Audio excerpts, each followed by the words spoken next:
This is Target Score Weekly with Joey Slattery and Taylor Allen. Welcome into another edition of Target Score Weekly. I'm Joey Slattery. That is Taylor Allen. And before we get started, Tay, got some new headwear. I'm leaving this show. I'm done. I can't put up with this. If this is going to be something I have to listen to each week, I might gotta walk, man. I might have to.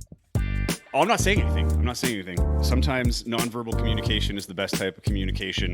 For those listening to the podcast, I did just put on my 2024 NBA champion Boston Celtics hat. That does not fit properly. It's fresh out of the box, and it's got the straightest brim you're ever going to see. And I don't think I'm ever going to do it. I think this is going to go in a display case, and I might have to order more for the next ones coming in. But you know what? I think you should wear it like that. Just tilt it to the side a little bit, like Fernando Rodney style, and I think that's a good look for you. Well, here, you want to see the trophy? Yeah. There you go. Okay, I'll give you the trophy. Not that much, just a little. It's perfect. Right? And then if I'm mirrored here. Oh, and I can do a nice little. There we go. Say this. See? I will say this, just to crap on your parade. That's not a very nice hat. I'm going to be honest with you. Dude, look at the detail. Look at all those trophies in there. You're gonna walk around. You're gonna walk around with the hat with all these trophies printed all over it. Come on. Yeah, I wonder if there's 18 in there. I've never counted because that's how many this team has. But no, I'm not. This is a special hat. I'm not going to be wearing it much. This is a display hat. So anyway, Sea Bears coming off a very successful homestand. Taylor, very much needed homestand. Started. It was a 5-game homestand. Longest. You got to fix season. your hat. I keep laughing over you every time I look at you in your hat. I think this is my new style. I don't know. There we go. We'll just tilt it. There we go. Tilt it a little bit. Okay, I can. No, hold on. I can't see it if I go that. There. Okay. So this looks ridiculous. I love it. 5-game homestand, longest of the season. Starts off with Teddy on the team and Byron Mullins on the team. Everything blows up. Looks like the season might be a wash. They lose to Edmonton. Don't remember the score, but they lost. They get rid of Teddy. I think it was the next day, maybe the day after. Huge news. Everybody's wondering what's this going to look like. People are upset. Some people are happy. Whatever. It's a very adverse situation. Then they win a game, win another game, and then Byron Mullins is released as well. So the two guys that were the headliners of this whole team are gone. Bring in a few new players. You bring in Scotty Lindsay. You bring in, Emmanuel Aycott was already there. And you've got Noah Starkey, who just made his debut as well. He's played 2 games now for the Sea Bears. And suddenly things are looking good. Not only do you win the next 3 games after that, you have Edmonton, a full circle homestand where it starts with Edmonton and ends with Edmonton. Edmonton had never lost a game at Canada Life Center. Ever. Only team in the league not to lose at that arena. And then you come up with a huge win.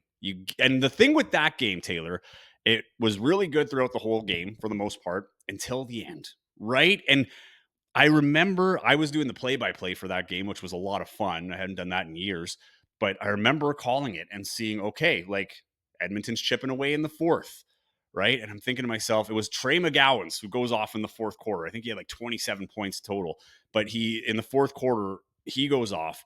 All of a sudden, they take the lead, and it's less than 4 minutes to play in the 4th quarter. So the next stoppage puts you into target time, but there's no stoppage. And then suddenly Edmonton takes, I think it was a 3-point lead heading into target time. And you're thinking, what is it with this team, man? Like there's something about Edmonton that just doesn't compute here in Winnipeg when it comes to the Sea Bears getting a win on home court against this team. But then in target time, they turn it around, they come back and they win another. That's 3 of the 4 wins on that homestand, all against 4 teams higher in the standings. They were the 4 best teams at the time in the CEBL. And then 3 of them are come from behind. This one, not a 12 or 10 like it was with Vancouver and was it Saskatchewan. This one was a 3-point comeback, but still, to come back in target time is hard. And they win another character win.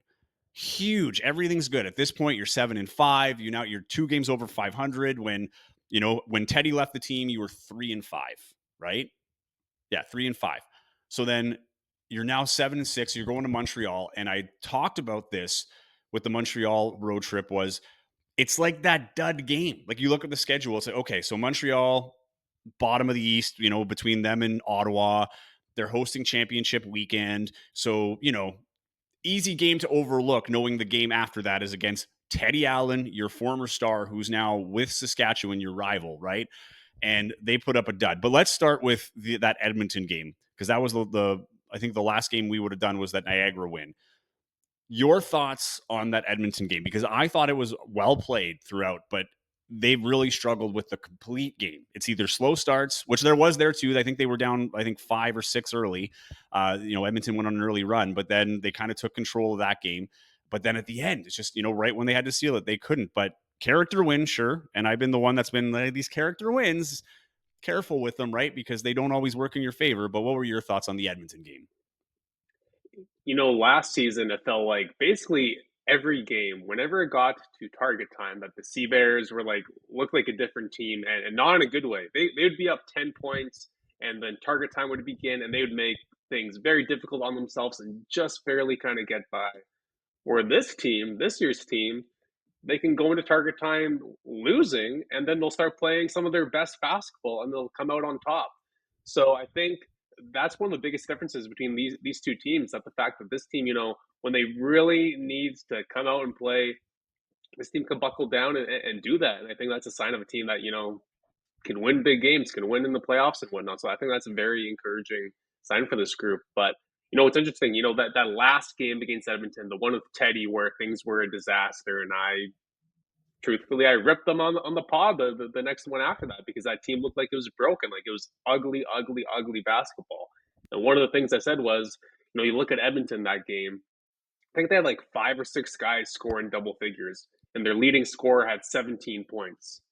Where you look at the most recent game against Edmonton, what's the box score say? The Sea Bears had 1, 2, 3, 4, 5 guys score in double figures. And of course, Justin Yeah. Wright-Foreman leads the way with 34 points. And, he seals the deal with a very exciting free throw finish, which He was everyone, 60% from the field and from three. Justin yeah. Wright-Foreman in I mean, that's 36 kind of been the minutes. knock on him sometimes. Like, okay, he's scoring 30 points, but he's shooting the ball 40 times and he's shooting 35% or whatever. But like, no, that was maybe his best game of the season. Like he came to play. So yeah, I think just that alone, it's night and day. The two teams that we've seen against Edmonton this year, and the fact that they can kind of finally get that monkey off their back, because Edmonton's had their number, right? That's a Yeah, huge big character time. win for this team. Yeah, and you A look win for at this this team. Sorry. one. Yeah, and Justin Wright-Foreman also coming off that record-setting assist game the game before, where he had 16 assists. Then he follows that up with 34 points in that Edmonton game. The final score in that one was 102-101, and it ended on a foul shot hit by Justin Wright-Foreman. And I think it was a little more dramatic than normal. Usually that's not the most dramatic ways of ending on a foul shot, but I kind of found it interesting because of what's happened this year at Canada Life Center when Scarborough's in town.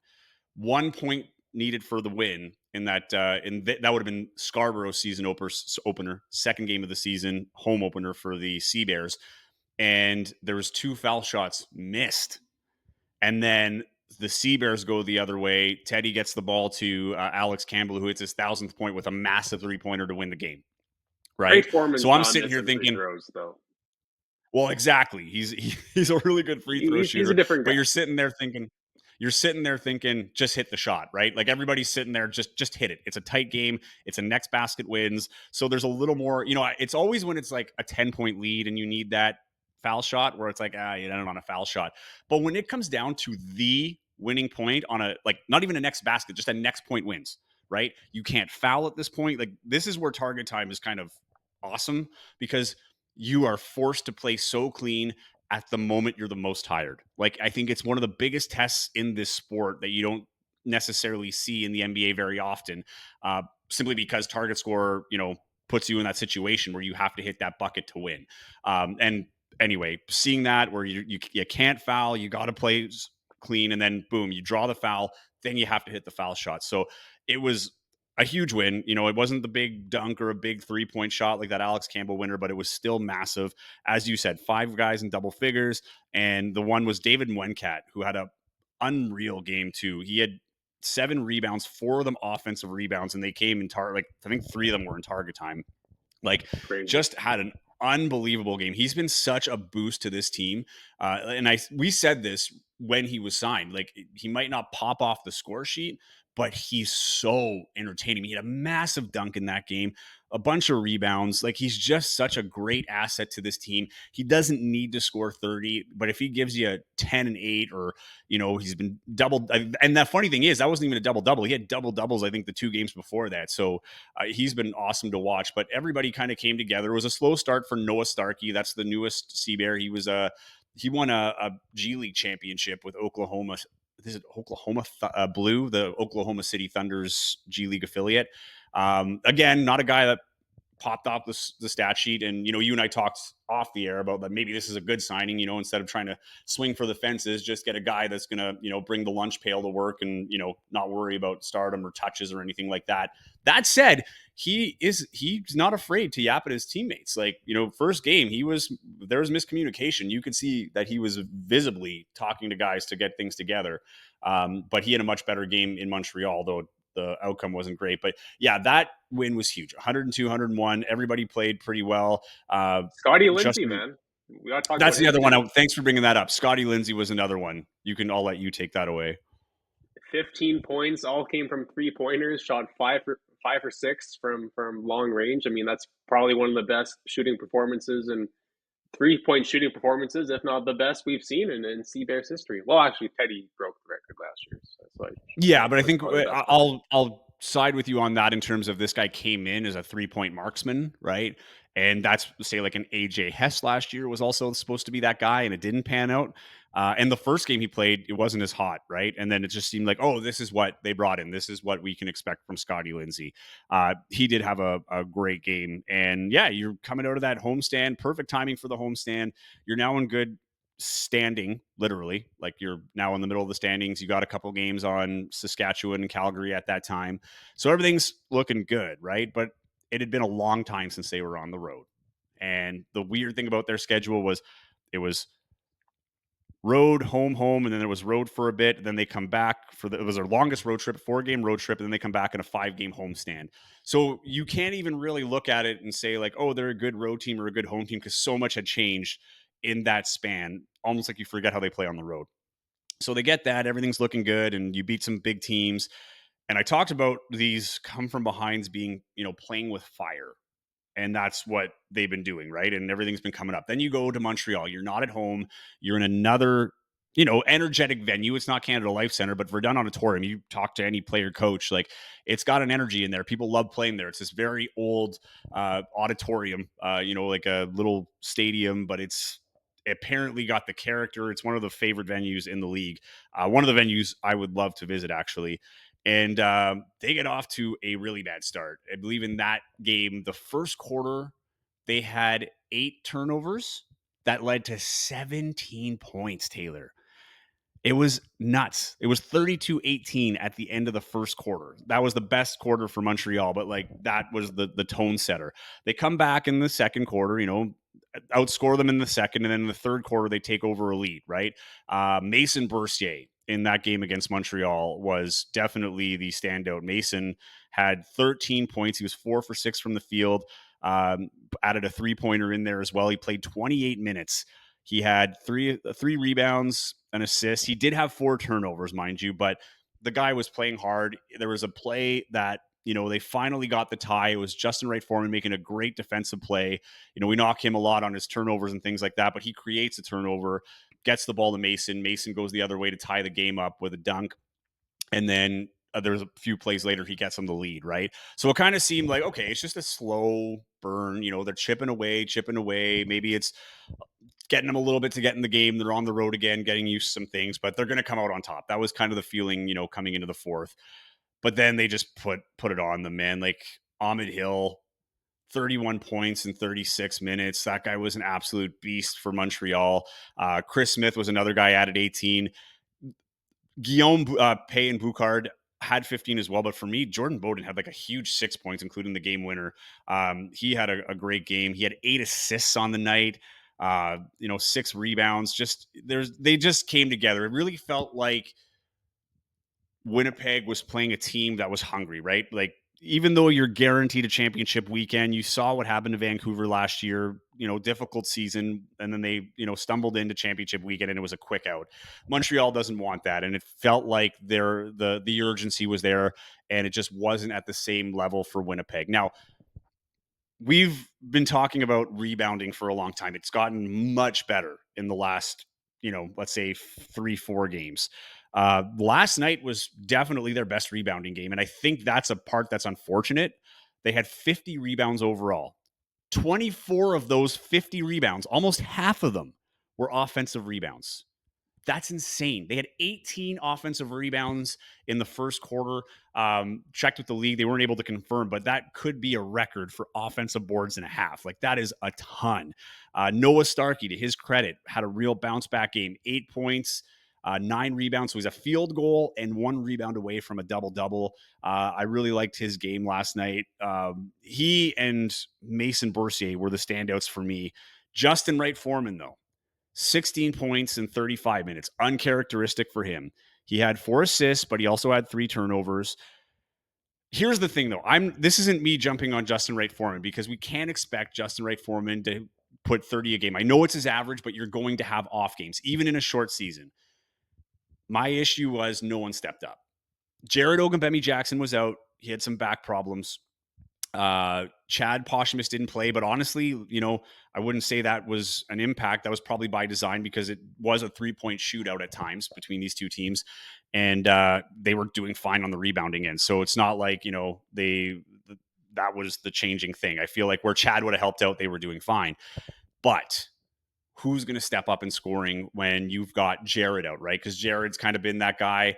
You talk about Scotty Lindsay. Scotty 0 for Lindsay, 6, man. 0 for 6. So you have you can't like be that 5 game. for 6 every game. You can't, but like, that's to your point, right? The first game comes in, it's kind of like, okay, nice little start. He's warming up, but then he comes in, it's like, whoa, there's the marquee guy we're talking about, like the 3-point shooter, living up to it, 5 for 6, could not find his stroke. I mean, he wasn't the only one. If you take a look at their 3 points overall, they were 5 for 26. Like, you're not going to win 5 for 26. And even from the field, 26 for 72, 36% from the field, 19% from the 3. This is where you look at it. Simon Hildebrand had a nice little flash of 5 points, but, wasn't able to sustain it. 2 of the 3 starters, 0 points. Shane Osiande, 14 minutes, 0 points. Alex Campbell, 14 minutes, 0 points. They were combined 0 for 5 from the field. This is the thing. If your star player is not having it that night, just doesn't have it, right? You need someone to step up. And I think my biggest concern for the Sea Bears is no one stepped up. Again, you're going into a game, and we talked about this, where maybe the energy's not there. You're going up against a cross-conference, team that you don't really have any rivalry against. You've only played them twice before, and last year, and They were due for a stinker, though. I mean, they were, yeah. First game on the road in a while, and again, not trying to play this card to give them an excuse, but they're still figuring it out, man. They're still figuring it out. They just who is this positive Taylor Allen?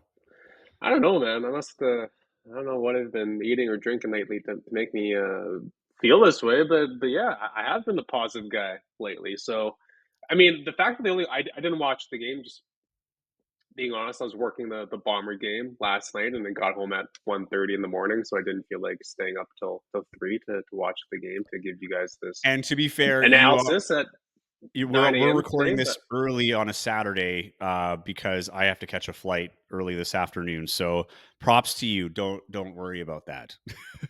well, not too many props because I'm also in the middle of a move and I don't know where my podcast mic is, so I'm using my AirPods. So I'm just a really great podcaster today. Didn't watch the game, don't have a microphone, so in a basement, right? Just like total.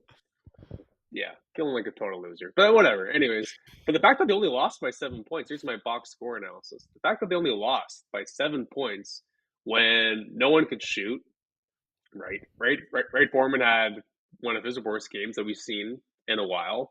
Two of the starters didn't score at all, like you said. Jared Ogunbemi-Jackson, back's acting up. He didn't play at all. The fact that they only lost by 7, I mean, they did hold Montreal to 80 points. So, I mean, that's that is a positive in that, I guess. But yeah, I don't know. I mean, the good times weren't going to roll forever in this league. Like that's the thing about this league. Literally, any team could beat any team. So the fact that the Yeah. Sea Bears were able to rattle off, quite a few in a row there at home, get back the season back on track. Yeah, I'm not that surprised that they fell flat on their face in this one. Well, it's funny too, right? Because like even David Wencat, relatively silent. He was 5 points. He had 6 rebounds. You know, nothing crazy. But you look at the statistics.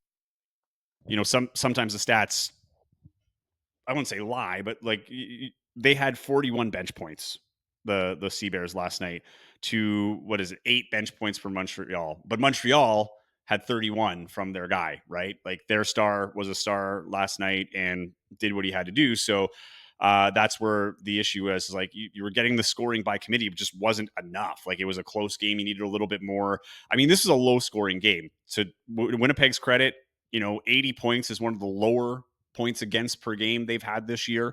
But 73 points for a team like this, even with Jared out of the lineup, I just don't think even Mike Taylor would think that's acceptable.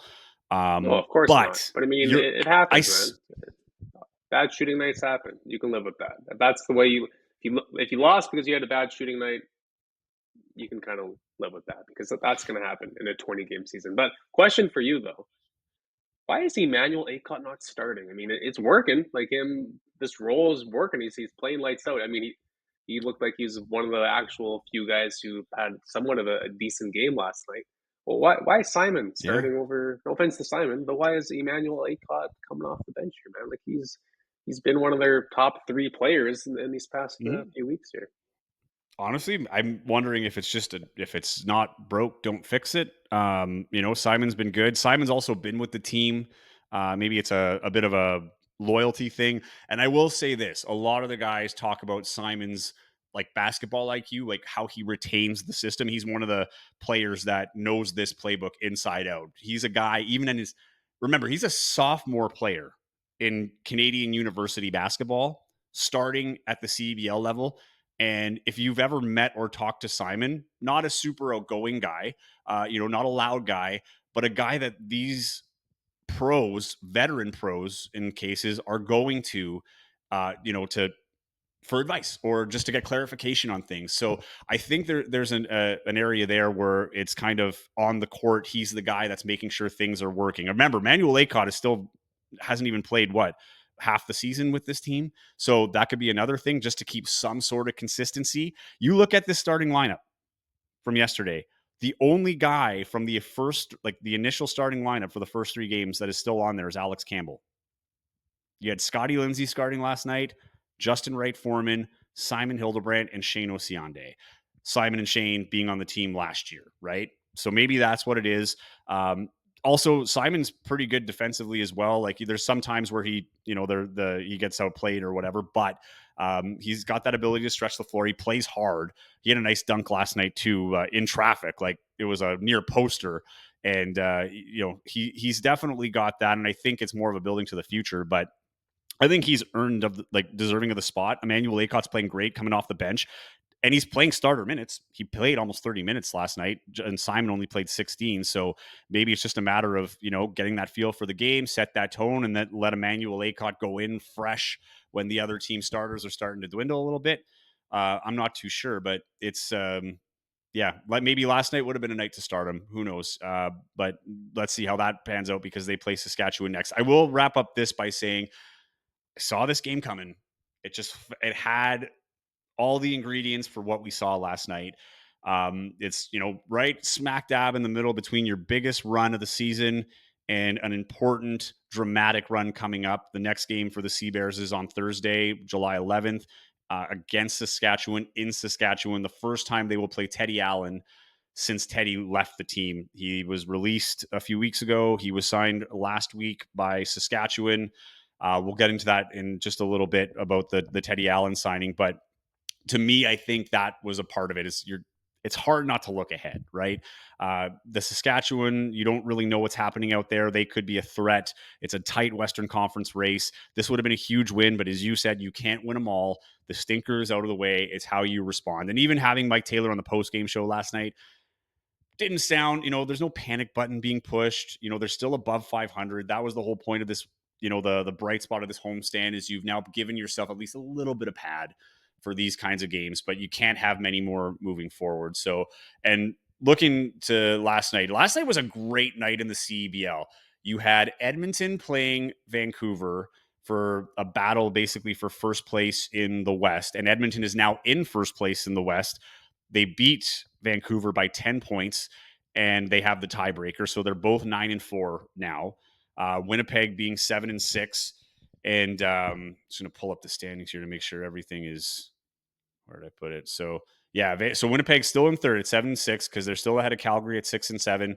Saskatchewan also played last night. Teddy Allen's debut against his first CEBL team, the Scarborough Shooting Stars. So what a gauntlet for Teddy Allen. You start with Saskatchewan, and then then you have to play the Sea Bears, your most recent former team where you had the most success and you were a star, and still talked about. And how many games has it been since he's been gone? 5. So that's going to be a huge one. But his debut last night was kind of a Teddy game. So won't bury the lead here. Saskatchewan lost. It was a 105-99 win for Scarborough. Saskatchewan currently in last place. Teddy Allen's debut, 25 points. He had, 5 rebounds, 4 assists, 3 turnovers, and a steal. Played 36 minutes, so they threw him right into the fire. But he was 6 for 25 from the field, right? So many shots were going up, only a few were falling. So, maybe that's a matter of just him having to get reacquainted, after having a few weeks off. Who knows? But those games we've seen here too, right? Where the shots go up and they're not falling. So the points are showing up, but it isn't necessarily turning into points on the board. And then, Hey man, like in terms of for the team, but sorry, go ahead. he was just in Disney World. Maybe he's got some heavy legs. It's a lot of walking when you go to Disney World. So he might just be feeling a little tired. So cut the guy some slack. That's Well, for you're those also that don't getting know. used. The day after he got cut by the Sea Bears, he went to Orlando, went to Disney World. So there And you go. the other thing too, you got to remember is like, like we've been talking about with this team, he's still got to get used to a system. Like, I will say that, like, I think their system is very much, we got to get the ball to Teddy. The story in Saskatchewan is they lost their 3 big players, right? They lost Jalen Harris, who was injured, and then he went off to, I believe it's China. You had Elijah Harkless, who's now going to Summer League, who is your second big player. Then you brought in Bryson Williams, who's now gone to Summer League as well. So, how do you replace those points, in a that are gone very quickly with the season winding down while you get the leading scorer and reigning MVP who's available, right? So I think it's a perfect fit for Teddy because he doesn't have to worry about fitting in a system. He's the guy that this is going to be built around. The ball's going to be in his hands most of the time. I wish they track touches because I'd love to see how many times he had the ball, or out of all the shots. I mean, there was 25. He had 25 of the 75 shots were Teddy's, right? So he's getting touches, he's getting shots. This is where Teddy thrives. So as he gets used to it, we might see him get better. It's a Hail Mary for Saskatchewan for sure. I think it's a smart move, safe bet. I know a lot of people are like, what are they thinking? I actually think it's a great move for him to be in Saskatchewan.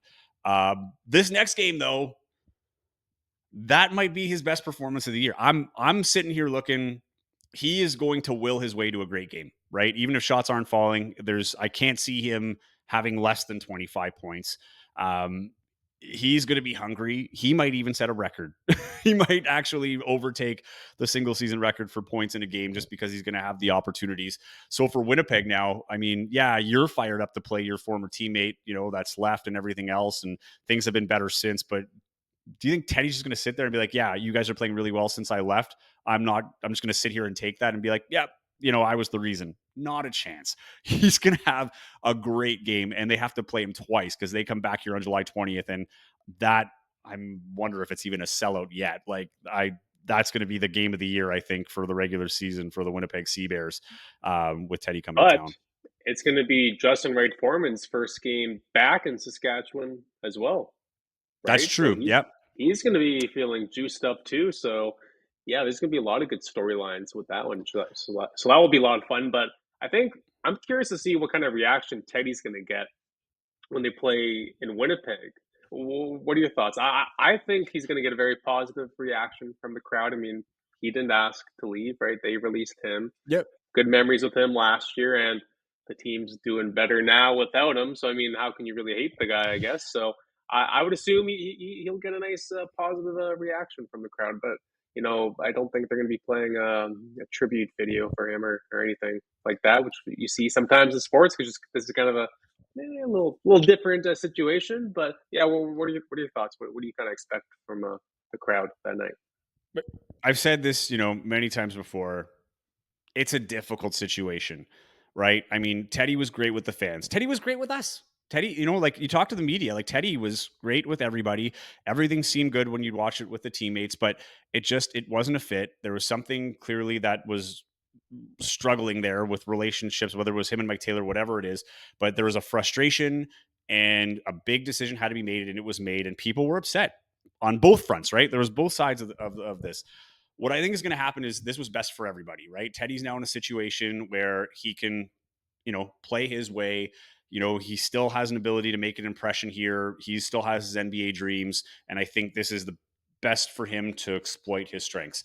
On the other side, this has been a best scenario for Winnipeg to exploit their strengths of having that system and getting the shots that they were designed to get, right, as opposed to a guy getting the field putting it up, because as we saw oftentimes, sure, put it up because they're going in, but on times where they're not, that's where it was a struggle. I think what's going to happen is you're probably going to see a warm welcome. I think you're going to hear a lot of cheers when he comes in. There's still a lot of people to this day, even though the Sea Bears are playing really well, that still think he was done dirty, and that's fine. You're allowed to have that opinion. So there's going to be love for Teddy Allen. I don't think there's going to be a lot of negativity. That said, if Winnipeg sports fans are, consistent in basketball, it will start warm and it will get very cold very fast. In terms of, you might see him getting booed when the balls in his hands. If he gets hot, you're really going to start hearing the boo birds come out, maybe even silence, depending on how intense his performance is. And that's what he's going to want. As much as he's going to love that Winnipeg, love at first, he's going to want to play in a quiet stadium. So, it'll be interesting that way. And I don't know, honestly, like, will there be a tribute video? Alex Campbell got one in Vancouver. And the thing is you can't Alex Campbell deny. didn't get kicked off the team midway Yeah, through I the know he season, though. didn't get kicked off the team, but it's going to be, it's a weird situation. I think it's probably something that will be discussed internally. How do we handle this? Because it's kind of the elephant in the room, right? He did a lot for this team. I mean, he was literally your poster boy for 2 years or a year and a half. It was an abrupt ending. Things are going well, but how do you acknowledge what he did to get this team, where it is, like in terms of popularity and, the playoff run last year, to getting to the playoffs in your first season. So it'll be interesting. I don't know what the plan is. I have no idea. They'll put But up I a think from the graphic. fans, it'll start with love. Something That, like that. that's that's my prediction. Thank you, Teddy. Put up a graphic, not a video. Just here's a picture. Thank you, Teddy. Yeah. Everyone claps, and then the ball is tipped off, and then all the guys courtside are giving it to him all Because I game think long. So performance I think that's a wise, fair guess.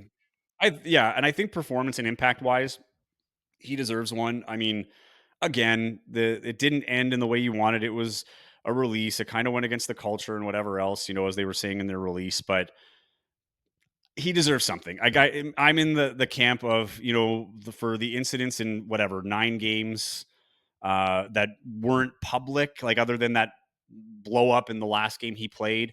Everything was pretty under wraps. Up until that point, we only heard, Teddy's a great guy, and we're building around Teddy. We want Teddy to get triple doubles, and then it just turned on a dime for fans, where it was like, oh no, like this is something we had to do for the culture, so on and so forth. So, I mean, I think the fans are maybe owed a little something there. Like you say, whether it's a graphic or something, but I think it would just be weird if it's just ignore that he's here. Like, I think that's something that, just get it like a Band-Aid, rip it off. People will have something to say one way or the other. I think you just, take the high road, acknowledge the great that he did here, move past the bad. I mean, he's not here anymore. Like, even Mike Taylor says, we're over Teddy. We're done with Teddy. We're tired of hearing a Teddy. Like, just, this isn't Teddy's team anymore. This is the Winnipeg Sea Bears. So just get it done that way. Boom, done. And then that's like to me, that'll be, we've turned the chapter Now it's closing the book on the Winnipeg Sea Bears. You get through these 2 games against Teddy, then it's just like any other, star leaving a team. It becomes normal. But I think that first game, there should be something there, and we'll probably get more into it. We'll have a better idea, I think, coming closer to that game when we have our podcast closer to that game, because before that they have 3 games. So this is a big test here for the Sea Bears, because this is a short 2-game road trip. They lost in Montreal. They go to Saskatchewan, then they come back for a home and home with Vancouver, which is going to be huge, because now Vancouver is in second place. They're the team ahead of you. Depending on how the games go in between, that could be a huge home and home that could decide a lot. And then you've got Saskatchewan coming in, and then you've got another huge couple games against Calgary. So this, you cannot draw up a better second half of the season. This whole season's been just, from an entertainment standpoint, unbelievable. And every single game has been, even more so than last year, there's been more juice to the storylines. There's been more adversity. And the way that it's shaped up is just, there's no soft spots in the schedule. This Montreal game was the last soft spot, and you blew it. So now you got to really, hunker down. I don't think they're going to sweep the rest of the season, but you really have to be weirdly strategic with where your losses are. It's obviously, you can't strategize when you lose, but the timing of the wins and losses for the next whatever games left is going to be interesting. And down the stretch here, we will go back to having some guests on the show. Don't worry, you don't always just have to listen to us two goofballs pretending to know what we're talking about. But it's been hard these past couple weeks. They've had so many games and lots of stuff's been going on. It's hard to find a window that works for one of these guys. But we have, half the team we haven't spoken to yet, because half the team are guys who just got here a week or two ago. So we have lots of options. We could really just throw a dart at the board, and it's like, oh, okay, great, yeah, sure. Let's maybe we just do a live. Maybe we do like a live Google Meet or something with all the players. Just there you go. All the new guys, rapid fire. One big target time for everybody. Yeah, I know that. Yeah. No, that definitely get to guess. But it's, what? Like, honestly, we've had so much content to break down that really haven't needed the guests, and like they've been doing their own thing too, like in terms of, they've had a really tight schedule. They've been on the road now, or they're on the road now. So we'll have people back, but I think it's been a bit of a blessing in disguise, because we've been able to break down a very important turning point in the season. Like, this mid-season turn has been, there's been a lot going on. We've had a lot to unpack. And I think it's kind of helped to have that extra time, but we will get back to those interviews. There's a few players for sure that people have been asking about, they want to hear from. We'll bring it to you. But yeah, it's been interesting. I think the first half of the season, now we're into the second half. It's been fun. It's been interesting. Now it's going to be a ride into championship weekend. The conversation went from just get back into the playoff picture. This team was bottom of the league at one point. I think maybe second last in the league, definitely bottom in the West. And they've chipped away with some big major wins. There's some red flags in those wins. I brought them up, but they won. At the end of the day, they don't ask how, they ask how many. It was 4 of 5. 3 of them were come from behind wins at home, and all against teams that were ahead of them in the standings and are elite teams in this league. The stinker was against a team that is not going to affect you in head-to-head. First road game after being at home for a while, but now I think you have to respond with a win against Saskatchewan, because 2 reasons. With Saskatchewan, you get that win, you basically put them out of the picture. It's like you're eliminating one problem for yourself. Put them in the back seat, and then you start focusing on fending off Calgary and maybe overtaking Vancouver or Edmonton, whoever's in second. Those 2 games against Vancouver could be the difference between not having a home game in the playoffs and having a home game in the playoffs. And we might have this conversation, Taylor. We're not going to have it now, but we might have a conversation of, can they just clinch straight to Canada or to the championship weekend and get that semifinal spot as the top team in the West? So they have some work to do before, but they're in third place. They're smack dab in the middle. They're striking distance from the top 2 teams. They've got a little bit of separation from the bottom 2 teams, especially the Rattlers, who are in last in the West. You can basically, put a bow on their season and move on with yours in the next game. And then the Calgary one's going to be the big one because Calgary 2 games right at the end of the season, which could be really interesting because we've not seen Calgary since that game they played in Calgary to like I think it was the third game of the season. And you might see them play Calgary like 3 times in a week and a half because they're going to play in Calgary one more time. They play here against Calgary, and then there's a chance that they play in the playoffs too. So this Calgary Surge team that we've heard really nothing about because they haven't been playing, they haven't played them, might end up becoming the sole focus and highlight of the season when it's all said and done. So don't sleep on Calgary. If you've got some time, watch their games on the CEBL app or TSN Plus, whatever you have. Watch those Western games because this race is tightening up, man. It's not going to get. It's going to only get more interesting as it goes on. Have you packed yet? You got to be at the airport in what is it, 2 hours from now? How are you doing this thing? Yeah, I'm mostly packed. It's just making sure like I got to pack up my laptop and this microphone and all my chargers and stuff like that. Heading to Edmonton, so yeah, that's like the big one, but that's always the stuff that's the most stressful. It's not like the clothes or anything like that. It's like, what do I put in my carry-on? Do I have all my chargers? Do I have everything I need? So, I mean, thankfully I'm staying with a buddy out there and there's, I'm not staying in rural Canada. So there'll be, if I'm missing something, I go pick it up. But yeah, it's that stressful time in the next little bit, grab something to eat, make sure I'm good to go and get to the airport and hope everything's good. I had such struggles with WestJet, man. I traveled through Flight Hub, I think it's called. Yeah, like I booked it through Flight Hub, got a great deal. Didn't realize that apparently now WestJet is basically Flair. I booked an ultra, was it ultra economy or ultra super economy or something like that. So I don't have a carry-on bag. I found out. I just assumed that was a thing you get with a WestJet. You don't. But Flight Hub said I don't get baggage. So I'm like, so I'm just boarding on a flight with nothing. This makes no sense. So last night, actually, after the Bombers game, I was on hold for an hour and 5 minutes. Didn't get a call or return from WestJet. I ended up being able to book a bag, so paid for that. Hopefully, it's there because if they say we can't and we have to refund you, I will be going there in what I'm wearing, and I might wear 3 shirts on the plane and 2 pairs of shorts and 8 pairs of socks with 4 pairs of underwear and just do laundry at my buddy's place. But yeah, WestJet really struggling outside of this strike thing that they had, and not the most impressed with the people at WestJet right now. So hopefully it all works out. All is well that ends well. But yeah, just like what's with this economy thing, man? My wife said it. She's like, air travel's just gone down the drain. Like, doesn't seem to matter what. Like, WestJet used to be the one that I found dependable. I would have flown Porter if I could. I've never had a problem with Porter. Back when I was living in Eastern Canada, I flew Porter all the time and loved that airline. But yeah, man, just because you're heading out to Regina for the Bombers game in a few weeks.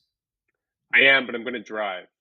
Good. I Don't mean, take the headache. and yeah, and anytime you can take the opportunity to drive from Winnipeg to Regina, I mean, you gotta. It's the most scenic, beautiful drive in the country. Dude, I Just riveting agree. stuff. So can't Are wait. you're not being Can't wait. sarcastic right now, are you? No, I'm being 100% sarcastic. It's the worst drive in anywhere in the No, world. see, okay, here's the deal though. A I wasn't snooze born in the fest. prairies. I wasn't born in the prairies. Okay, So like fair. for me, like the further west I get, I would say between like Winnipeg. Well, no, I would say from Brandon. Like once you get into like the Brandon area, it's like that nice little drive. You got some rolling hills, whatever. And then like that's where it kind of hits like what I pictured the prairies, if you will, like super duper flat.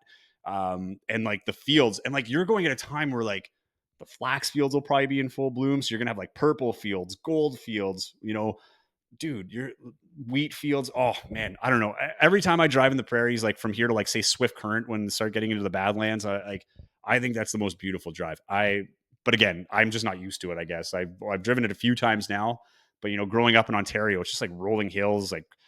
But then again, you would probably go to Ontario and the highways that I think are poopy. You'd probably be like, "Oh, this is a beautiful drive," but you see it so many times, you're just like, show me something, right? But and then if you go to Southern Ontario, there is nothing to look at. You're just driving like the cities just like overlap everywhere, right? Like when you go from like Toronto to say Windsor, it's just like city, city, city, city, city. Like there is no scenic anything. So I love that drive. Like I would drive to Regina for a day trip in a heartbeat. Wow, we've had some hot takes in these 2 seasons of Target Score Weekly. That might be the hottest take we've had yet. Dude. The I Prairie respect it. Drive is I the respect most it, but underrated wow. drive in the country.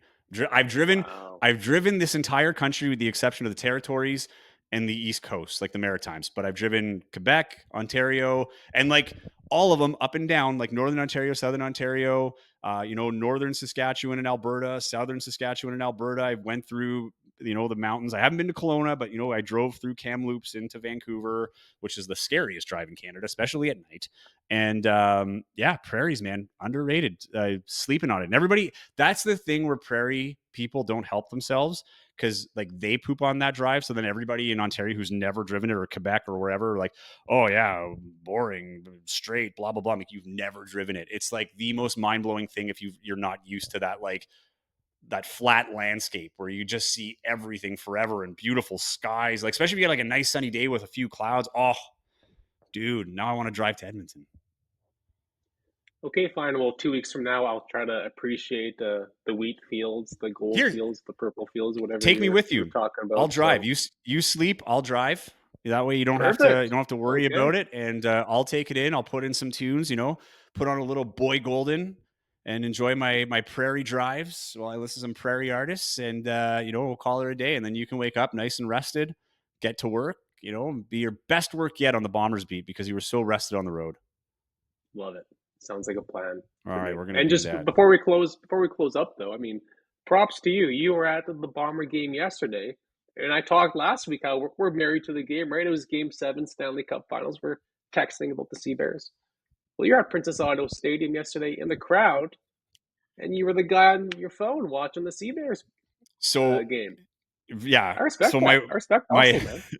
my sister-in-law got us tickets, right? And at the time, not realizing that they intersect. And so I'm trying to figure out like how am I going to make this work. So the producer of the post game show for the Sea Bears, his name's Max Asper, does like the most resourceful guy. Like just there's like a problem comes up and this guy just fixes it. Like it's been awesome. So Emily Potter is out at the lake. I'm at this game. So there's two people on basically a phone. Then it ends up being Google Meet because we had to figure that out. And we have to bring in the coach from Montreal. All worked out fine. But yeah, I had to watch the game, right? So basically, I'm trying to figure out how am I going to drop off my wife and her sister and pick them up and all in a timely fashion in the traffic and all this other stuff. And then, so I'm like, you know what? Just gonna go. Brought my earphones. I had my wireless earphones. I had one in my right ear. I cranked the volume. I didn't text anybody because I had to watch the game. So I'm watching the game and yeah, I'm basically like this on my phone, and then something would happen. I'm waiting for the offensive set for the football game. It ends. I'm back down on my phone, and then every timeout, for one or the other, I'm glued to either my phone or the other thing. Had to leave at halftime because a CEBL game is a lot faster than a CFL game. Get to my car, hotspot my computer to my phone for the reception. Thank God I had a strong enough signal and did the show from my car in 26-degree heat, which was killing me. But yeah, that was that. I've unlocked a new. I don't even know what level is it. Is it sports journalist? Is it viewership? Is it as a fan? Is it both? Because I've never gone to a game especially a CFL game, a Bombers game, which is a wild atmosphere, and also watching a game equally is, if not maybe more focused on my phone. But I probably did look like that doyoy that's like, why is this guy even here if he's on his phone? Well, I was working. Fair point. Fair point. Yeah. Yeah, So, that's but thanks almost for the as props weird on of that. a yeah, no problem. That's almost as weird of a setup to do a post game show as the time when I was on a road trip, season one, Target Score Weekly, and I was coming home from Kansas City, and Remember we had to this? do a show, and I needed some Wi-Fi. The hotel Wi-Fi was acting up, so I pulled into a So McDonald's McDonald's? parking Yeah. lot. Didn't even go inside. I was in the parking lot, had my computer synced to my phone and whatever, had my microphone. I'm in the dark, and this is in Sioux City, Iowa. I'm sitting there in a parking lot in Sioux City, Iowa, talking about the Winnipeg Sea Bears with Joey Slattery. Most random Believe thing that's I've the ever done in my entire life. But it worked home out. of the Explorers, the American Yes, Association yes, baseball team. Yeah, they play yes. against the Winnipeg Gold Eyes. That was dedication. I will say this, as weird as it sounds, that's definitely not the worst I've ever had to do something live or just any kind of connection thing. Being a video journalist, With CTV in a lot of rural Canada, I've definitely had a lot of practice. So my part was actually relatively easy. It was the technical side that was the challenge that I really had no control over, and probably thank God I didn't, because it wouldn't have worked out. But everything worked out, and got to see, I think I might have been the good luck charm. That was my first Bombers game of the season. That was their first win of the season. So for our Bomber fan listeners, you're welcome. Try to get to more games. But fortunately, that luck wasn't there for the Sea Bears. So for Sea Bears fans, I'm sorry. Maybe that's why they lost, because I was trying to divide my attention. But either way, everything is good in Sea Bears land. Do not press the panic button yet. They are in good standing. Things are looking good. I believe this is a playoff team. I don't foresee them missing the playoffs. It is now a conversation of, where do they seed? Will they get a home game? Will they get a bye? All remains to be seen. I'm excited for the next part of the season. The biggest game, probably in terms of storylines of the team's history, comes up on Thursday, where they play the Saskatchewan Rattlers, and the Teddy Allen led Saskatchewan Rattlers in Saskatoon. You're going to want to watch that game. CEBL Plus, TSN Plus, and then they'll return home for a game against Vancouver. But I'm looking forward to that one. All starts now. It's the playoff push, baby. Or if people want to see this drive for themselves, so you just hyped up the Winnipeg to Regina drive, people could make the drive to see Yeah, the Sea exactly. Bears play the Rattlers. So That's the Yellowhead, though. I don't know if the option. Saskatoon one, I will admit, not as nice. Oh, that's as true. Saskatoon. Yes. Right. Yeah. Going through, I like the Regina drive more. Saskatoon, it's kind of like, I don't mind it, but it's not as pretty to me, because that reminds me more of home, like some of the scenery there. It's like, I've seen it. So, yeah. But you can drive. Well, hey, there's hills. There you go. It's an option. All right, man. Go put on your 6 t-shirts and 3 shorts and 8 pairs of socks and have a good time in Edmonton, then. Brutal. One poopy hat. Let's end on this. Have a good one, everybody. Look how beautiful that is, Tay. Look how beautiful it is. I'm going to vomit in the trash can right now. Imagine the Pacers one day got this. Oh, buddy. They will. Within the next 5 years. Yeah, after the Celtics win 5. Thank you for listening to the Target Score Weekly podcast. To stay up to date with Winnipeg Sea Bears and CEBL news, as well as future episode releases, follow Joey and Taylor on Twitter and Instagram at TaylorAllen31 and at Joey Slattery TV. And wherever you're getting the podcast, be sure to subscribe to never miss an episode.